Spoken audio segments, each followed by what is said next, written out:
Bonjour à tous, c'est Valentin et Alex. Bonjour. On se retrouve aujourd'hui pour la vidéo nouveauté coup de cœur du mois de mars. Alors, bien évidemment, on va évoquer l'ouverture de la pêche en première catégorie.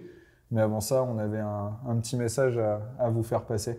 On voulait vous remercier tous pour votre présence sur le dernier salon de Saint-Étienne, le dernier Sanama. Merci à tous les pêcheurs et passionnés qui sont venus nous voir sur le stand et qui sont venus nous rendre visite pour voir les produits. On vous donnera rendez-vous dans 2 ans pour le prochain salon de Saint-Étienne qui, contrairement à ce qui a pu être dit, sera bien maintenu. Et en attendant le prochain salon de Saint-Étienne, nous avons un deuxième salon dans l'année qui se tiendra à Nantes, le Festival de la pêche, auquel nous serons présents et pour lequel on vous invite à venir nous voir nombreux. Nous vous avions présenté le mois dernier les cannes Sage et la nouvelle série classique R8. Nous venons de recevoir 2 modèles qui viennent compléter la gamme et que nous attendions aussi. Pour ce mois de mars, on est heureux de vous présenter également un modèle 8 pieds SWAT 3 et 8 pieds 6 SWAT 3 qui sont intégrés à la gamme classique R8. On a fait des tests avec Valentin.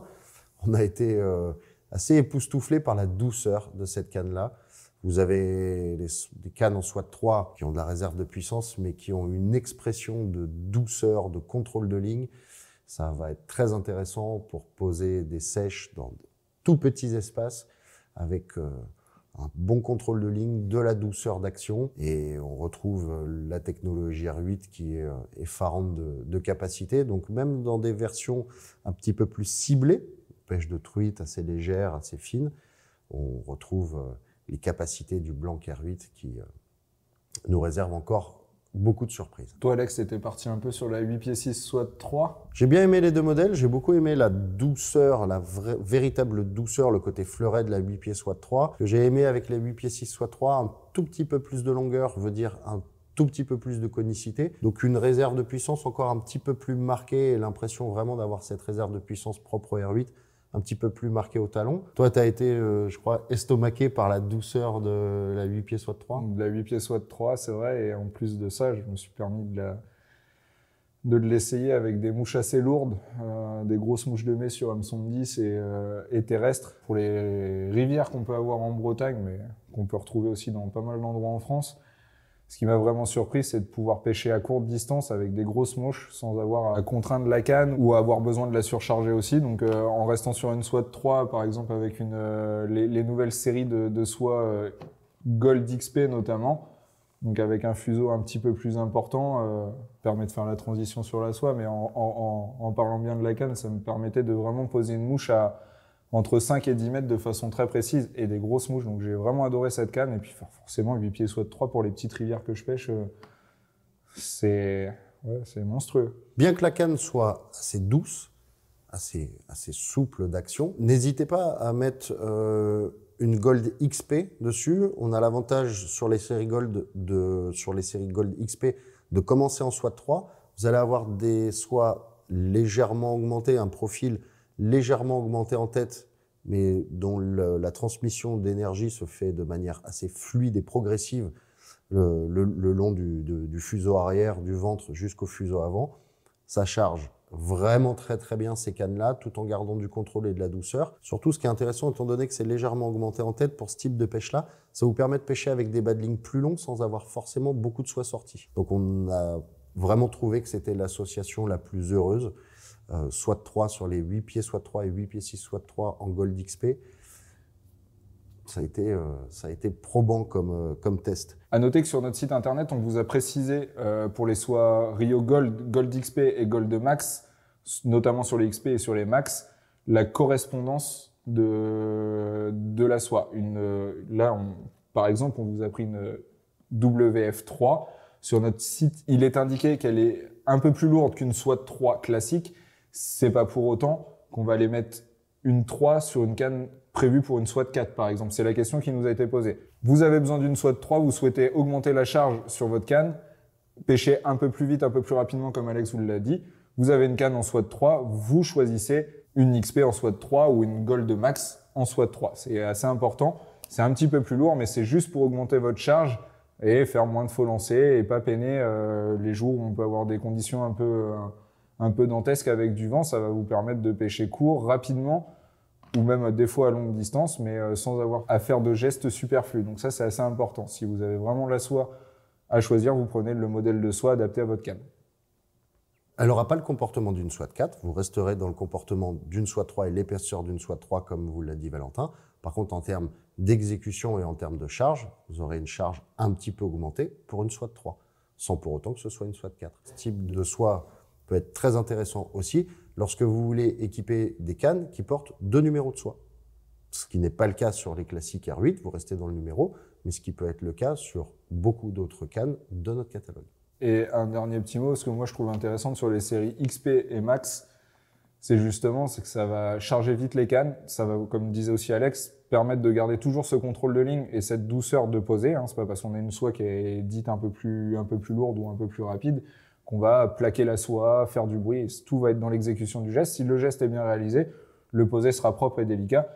Et ce qui est intéressant, c'est comme d'habitude, moi je pêche des endroits qui sont très encombrés, donc je cherche des soies rapides pour faire le minimum de faux lancers, de pouvoir faire des roulés simples et efficaces. Donc c'est ce que je trouve très intéressant dans cette nouvelle série. C'est une très bonne alternative en fait à la soie Cric qu'on connaissait déjà pour cannes courtes et petits numéros de soie. Là, ça vous permet d'utiliser des petits numéros de soie aussi sur des cannes en 8 pieds 6 et en 9 pieds, en ayant un fuseau, enfin une tête de lancer un petit peu plus longue que sur les séries Cric. Bon, Valentin, pour parfaire cet ensemble, on a une soie, on a une bonne canne qui vont bien ensemble. On va peut-être proposer un petit moulinet qui équilibre bien le tout. Je crois que notre choix a été le même. Le Sage Click, ça fait longtemps qu'on vous en parle. Après, ça reste un moulinet indémodable qui a toujours autant de succès chez nous. Vous allez avoir un moulinet ultra léger, très fiable et très simple d'utilisation. Enfin, on vous en a parlé un nombre de fois incalculable, mais voilà, c'est un moulinet simple et léger qui équilibrera très bien les cannes courtes de puissance allant de la soie de 0 à la soie de 6. Il existe en 3 versions. C'est vraiment un moulinet que moi j'aime beaucoup. Notamment dans cette version 3, 4, 5 qui va parfaitement pour équiper des cannes en soie de 3, en soie de 4 et en soie de 5. Bien souvent, entre 3 et 5, il faut 2 moulinets. Là, avec un moulinet aussi léger, vous pouvez avoir le même moulinet sur vos 3 cannes, enfin sur vos 3 numéros de soie. Et vu qu'une grande mode maintenant, c'est d'alléger les cannes, il faut trouver souvent maintenant, on a des cannes qui font moins de 80 grammes, moins de 75 grammes. Il faut trouver le bon équilibre, le bon moulinet et le clic pour ce genre de canne, là, c'est vraiment parfait. On voulait vous parler, Valentin et moi aussi, d'une canne qui vient d'arriver à notre catalogue, proposée par la société Devaux, une T35. Il s'agit d'une bonne canne à l'action assez douce, de la 7 pieds 6, soit de 3-4 à la 9 pieds, soit de 10. Vous retrouverez des longueurs en 8 pieds, en 9 pieds, en 10 pieds, suivant les numéros de soie. C'est des cannes qui sont souvent capables de porter 2 numéros de soie, une action douce, assez progressive, facile à prendre en main, des cannes qui n'en restent pas moins précises et confortables au lancer. Une belle série. On a trouvé que c'était une belle série, assez agréable à l'exécution. Et ils ont notamment, dans la série T35, vous avez certains modèles qui sont notés CM pour carnassier mer. Ce sont des modèles à diriger plutôt pour ces pêches-là. Le reste de la gamme s'orchestrera plutôt autour des pêches de rivière et des pêches de truite. Dans les nouveautés 2025 et aussi les coups de cœur, on tenait avec Alex à vous présenter la nouvelle version du JMC Yoto, donc la version XPR. On va retrouver dans les 2 tailles qui étaient déjà existantes, la taille 30 et la taille 50. Celle que j'ai dans la main, c'est la taille 50. Celle qui est devant Alex, la taille 30. Donc on va retrouver le célèbre moulinet semi-automatique de chez JMC qui a été un petit peu revu. Et franchement, c'est plutôt pas mal. C'est très bien fait. JMC s'est imposé ces dernières années comme une véritable référence sur les moulinets semi-automatiques. C'est vraiment intéressant ces moulinets-là pour équiper des cannes qui seraient spécifiques à la pêche en nymphe, pour tout amoureux de moulinets semi-automatiques bien faits. Comme vous le disait Valentin, 2 tailles, la taille 30, la taille 50, pour des soies de tailles différentes, 3 à 4 en dessous, 3 à 4 dans la taille 30, puis vous pouvez monter jusqu'à des soies de 6 dans la taille, voire plus sur certains profils de soie, sur la taille 50. Le moulinet JMC Yoto Nymph, lui, est conservé. Il s'agit simplement des tailles 30 et 50 qui ont été revisitées dans cette nouvelle version XPR. Ça inspire confiance. On connaissait la qualité des moulinets semi-automatiques JMC qui ont l'avantage d'avoir un bon frein pour un semi-automatique. Ça équilibrera très bien des cannes quand vous voulez pêcher de manière classique en rivière. Ça équilibrera aussi parfaitement des cannes légères, de grande longueur, un petit peu plus souples, pour pêcher en nymphe ou naviguer entre les deux techniques. Pour 2025, et on vous la présente sur ce mois de mars, sont arrivées aussi à notre catalogue 2 nouvelles références de Badling Trout Hunter. Ils sont connus pour leur fil, leur fluorocarbone. Ils font également des badlings dégressifs de très bonne qualité. Vous avez donc 2 versions, une version 14 pieds à rope et une version finesse 12 pieds. Il s'agit d'avoir des badlings dégressifs qui sont plus longs, dont la conicité a été travaillée pour vraiment avoir un déposé doux et progressif jusqu'à la mouche. Même sans avoir généré beaucoup d'énergie, ces badlings s'étendent très bien. Et même pour des badlings longs, il n'en reste pas moins précis. Pour toutes les pêches qu'on évoquait, de cannes un petit peu plus longues, de pêche à distance sur des poissons un petit peu plus éduqués, pour tout pêcheur qui aurait besoin d'allonger son badling et d'avoir un badling, bien qu'il soit long, qui soit agréablement fait et qui transmettent l'énergie aussi agréablement que si c'était un badling à nœud fait par ses soins, les badling Trout Hunter sont vraiment très intéressants. À noter, ce sont des badlings qui transmettent assez peu la lumière, voire même sur la version finesse, ils sont complètement grisés pour être le plus discret possible. C'est le type de badling que tu utiliserais, toi, Valentin, en grande rivière, quand il faut se soustraire aux yeux du poisson? Ouais, on n'en a pas besoin en Bretagne. C'est typiquement ce que j'utiliserais. J'en aurais toujours un dans mon gilet ou dans mon chest pack pour une seule et bonne raison, c'est que même si, voilà, comme beaucoup de pêcheurs maintenant, on fait nos badlings dégressifs nous-mêmes, l'avantage d'avoir des 12 pieds ou 14 pieds, c'est qu'on est sûr de pas se planter sur la segmentation de ces badlings, d'avoir un bon transfert d'énergie. Là, ça a été étudié pour. Surtout sur ces grandes tailles-là. Et puis quand on est au bord de l'eau et que malheureusement on a une casse parce qu'on a peut-être mal réalisé un nœud sur un badling de 14 pieds ou 12 pieds, on sort sa petite pochette et ça nous prend 2 secondes pour changer tout un badling et une pointe. Donc ça a un côté pratique, parfois économique aussi, parce que c'est vrai que quand on fait des longs badlings, en bobine c'est pas toujours simple d'être économe. Donc moi ça j'en ai pour aller en grande rivière, c'est certain. Pour ces versions-là, c'est bien d'avoir le rechange, comme tu dis, dans un portefeuille à badling. Oui. Si vous ne l'intégrez pas dans un portefeuille à badling, Trout Hunter met un point d'honneur à proposer des packagings qui sont résistants à l'eau et résistants aux UV. Ainsi, vous pouvez avoir votre badling dans son packaging d'origine mis dans votre gilet. Même si ça subit un petit peu des variations de température, que vous avez de l'eau, il est bien protégé dans son packaging d'origine, dans son sachet d'origine. On vous parlait à l'instant avec Valentin de produits à intégrer dans de la bagagerie, dans votre gilet. En alternative du gilet, toi Valentin, ces dernières années, tu es plutôt allé vers les chest packs. Tu as trouvé, visiblement dans notre gamme, tu as trouvé ton bonheur. Effectivement, j'étais un grand fan des gilets, notamment de la marque Sims, que j'ai adoré et que j'adore toujours. J'en ai toujours à la maison. Après, il est vrai que je trouvais souvent les chest packs mal conçus, pas toujours adaptés à mes besoins. Et l'année dernière, je vous en ai présenté un de chez Sims que j'aime beaucoup. Et cette année, on a décidé de rentrer Fishpond. J'en ai beaucoup entendu parler et de recevoir toute la gamme ou une grande partie de la gamme. Ça m'a permis d'essayer et de tester de nouveaux bagages ou bagageries. Et là, j'avoue que j'ai eu un très gros coup de cœur cette année pour le Cross Current.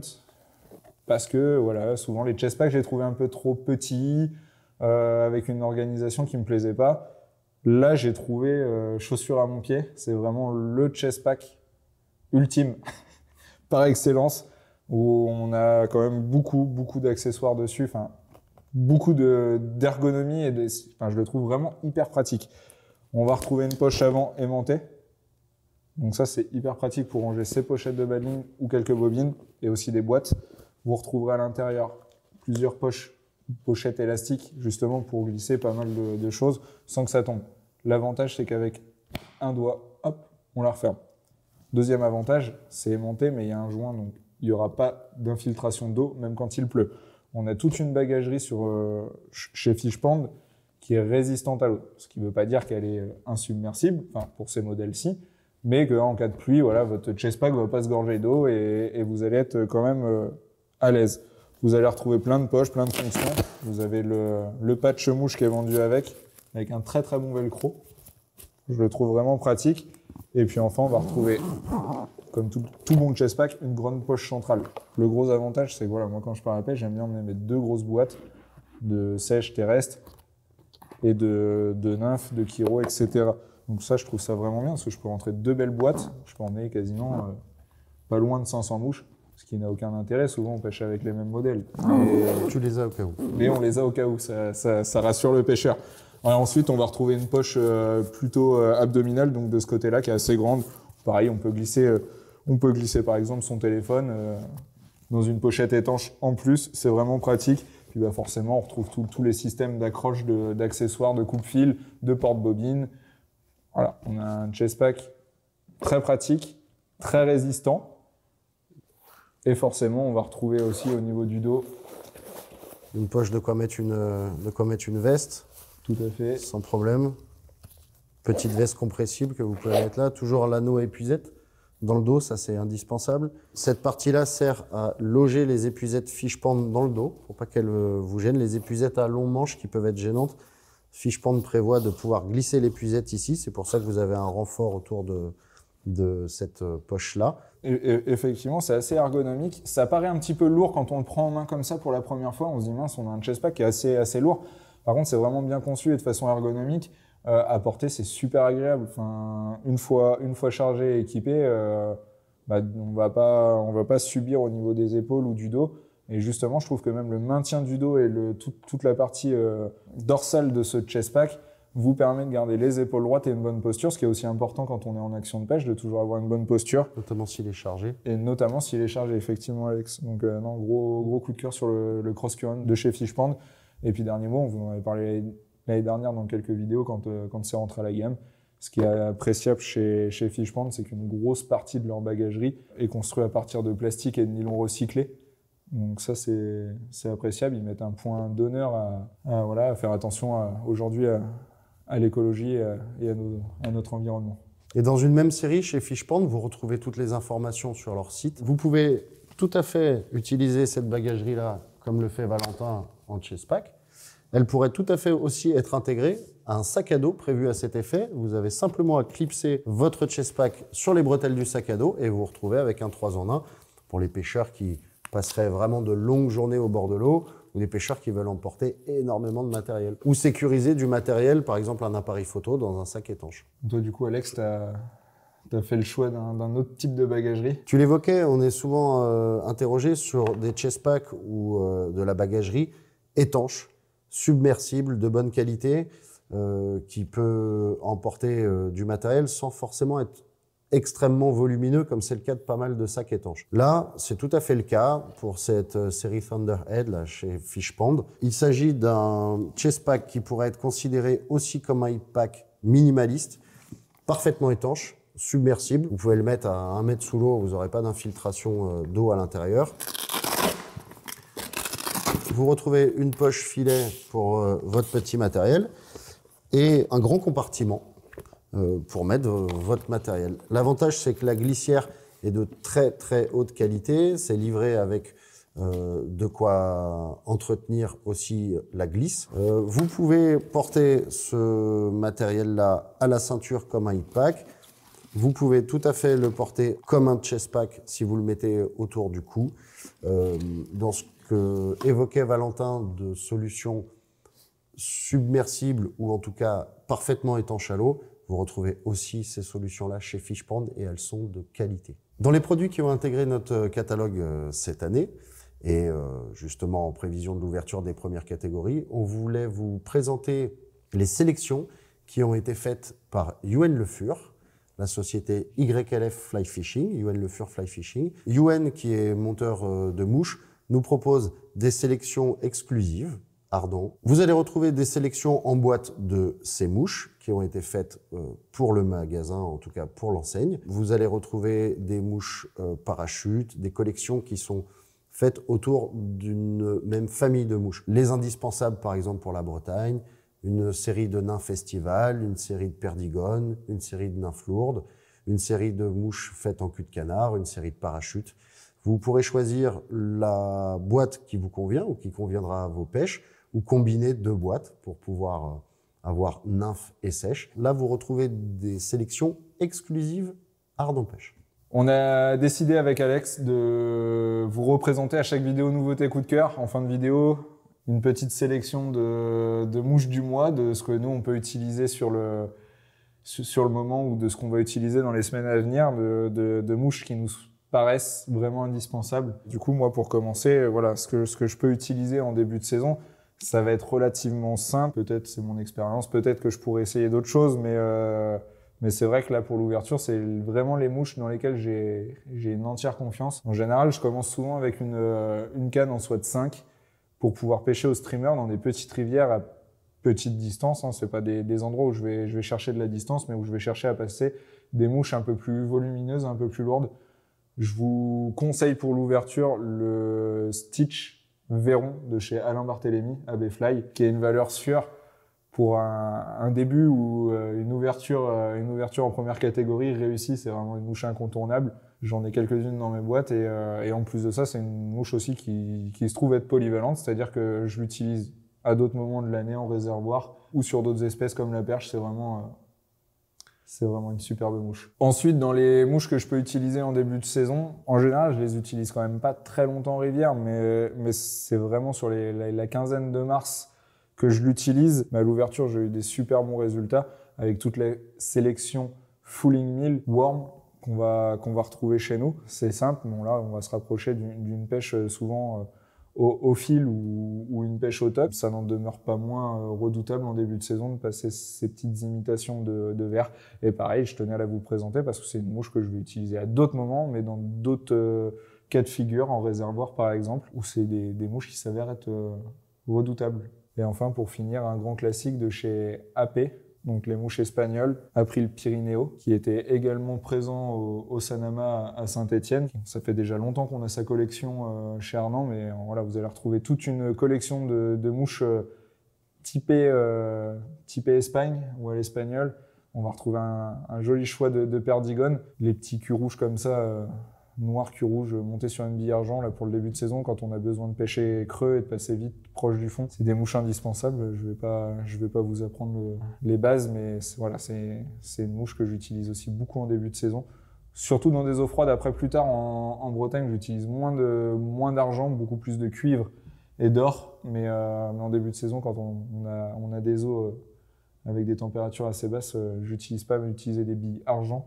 Ça fait aussi la différence. Et toi, Alex, tu nous as fait une sélection un petit peu différente, mais un peu différente, mais dans le même esprit. C'est-à-dire en début de saison, pour aller pêcher au streamer avec comme disait Valentin, une SWAT 5, aller chercher les truites un petit peu, aller chercher les comportements un petit peu carnassiers des truites. J'ai choisi un woolly bugger, qui est une mouche lestée avec une bille devant. Woolly Bugger de chez Fooling Ming dans une version olive, parce que c'est un coloris qui m'a apporté de belles réussites en tout début de saison. Je pêche avec, là aussi, ça pourrait s'adapter à d'autres espèces, mais je pêche avec en début de saison pour aller chercher les poissons qui seraient dans des berges creuses ou dans un petit peu plus d'eau. Ça nage bien et ça vit bien. Dans le principe de la perdigone de Valentin, j'ai choisi une Pheasant Tail de chez Alain Barthélémy montée sur un hameçon courbe, mais à double bille tungstène. Vous avez une bille orange et une bille cuivre ou or devant, dans un volume assez restreint, c'est-à-dire sans avoir une mouche survolumineuse. Vous avez une mouche assez lestée qui va descendre rapidement. En début de saison, c'est pas nécessairement pour aller chercher le plus profondément possible dans les fosses, c'est surtout pour passer vite et bien sur des secteurs où vous avez un peu de courant. Avoir une mouche un peu plus lestée vous permet de creuser un peu plus facilement et d'avoir des dérives un petit peu moins longues à faire pour ancrer votre mouche à la bonne hauteur près du poisson. Cette imitation vraiment bien en double bille. Et puis, si toutefois les conditions sont clémentes et que ça permet de pêcher en sèche, j'utilise, j'ai toujours dans les boîtes des Sedge ou autres. Il y a une mouche que j'aime beaucoup, c'est la MC6C. Donc la MC6 chez Alain Barthélémy, qui intègre du cul de canard et qui est une parfaite imitation de March Brown, de mouche brune de début de saison. Là, c'est quand les gobages se font sentir, qu'en début de saison, on est sur des zones où on peut intéresser un poisson à la surface ou lui faire lever le nez. On passe des mouches comme ça, assez fines dans leur silhouette, mais assez volumineuses une fois posées sur l'eau. MC6C.